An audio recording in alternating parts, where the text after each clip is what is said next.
आज नीति आयोग के सदस्यों से, उनके अफसरों से लंबी वार्ता हुई। राज्य के लगभग सभी विभागों के संदर्भ में हम लोगों ने चर्चाएं की। बाकी चीज़ें ऑफिस की तरफ से आपको उपलब्ध होगा, लेकिन मोटा मोटे तौर पर हमने जो अपनी बातें रखी है कि जिस राज्य से देश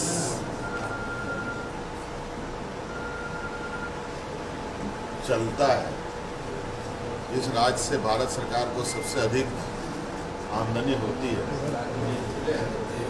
वहाँ के लोगों की स्थिति बहुत अच्छी नहीं है। इसके लिए कहीं ना कहीं संसाधनों की आवश्यकता है और संसाधन जुटाने को लेकर के सारी शक्तियाँ लगभग केंद्र सरकार के पास।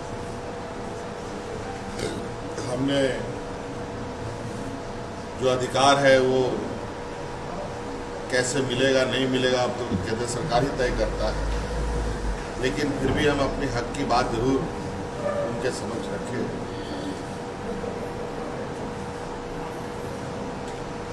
और जो कुछ केंद्र सरकार देती है उनमें भी राज्य सरकारों को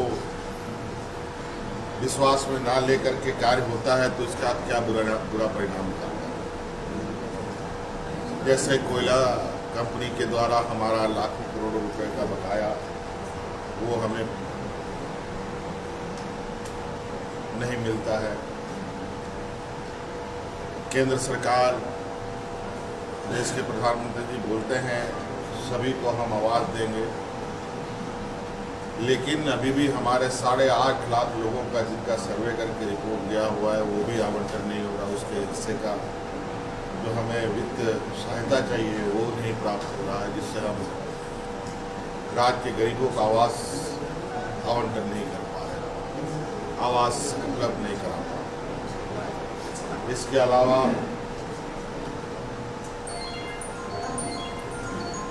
खाद्य सुरक्षा अधिनियम के तहत सभी गरीबों को अनाज देना सरकार का दायित्व है। और चूंकि झारखंड राज्य का सबसे पिछड़ा राज्यों में से एक है, जहां गरीब मजदूर तबके के लोग ज़्यादा वास करते हैं,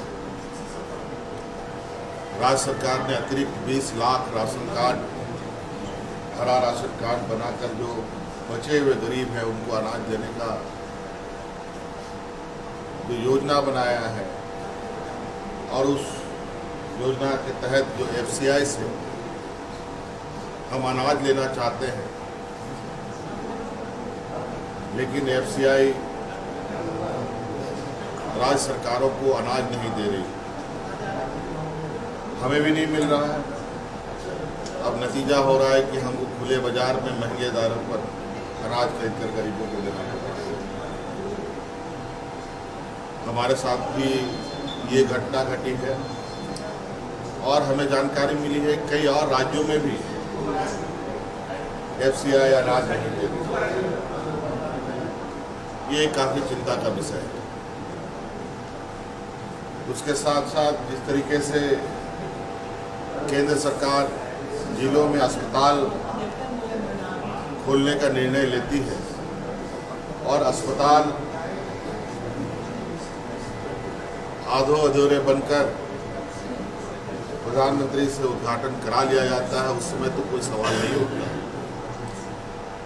लेकिन उद्घाटन के उपरांत सुदूरवर्ती क्षेत्र में जब मेडिकल कॉलेज की परिकल्पना की जाती है या खोली जाती है,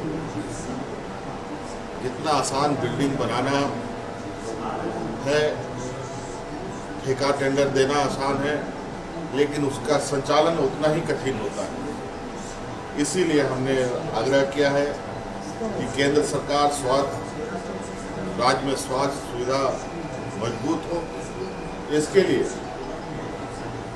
इस तरीके की योजनाओं को चयन करने के लिए सबसे पहले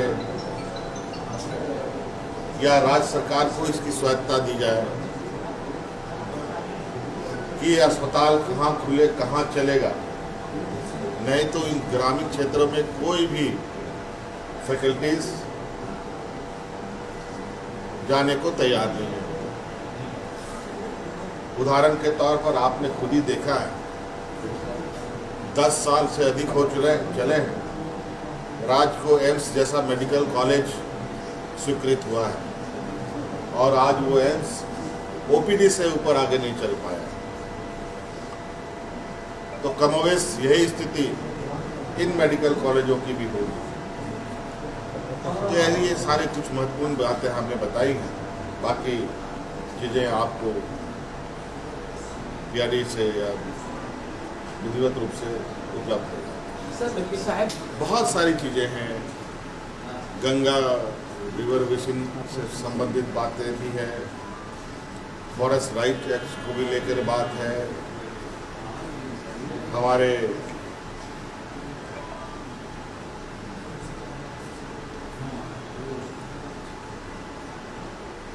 जो महिला कल्याण से संबंधित बातें हैं, कई सारी बातें हैं। अब तो राज्य सरकार अपनी पूरी बातें आज नीति आयोग के समक्ष रखी है और लिखित रूप से भी नीति आयोग के समक्ष उपलब्ध कराई।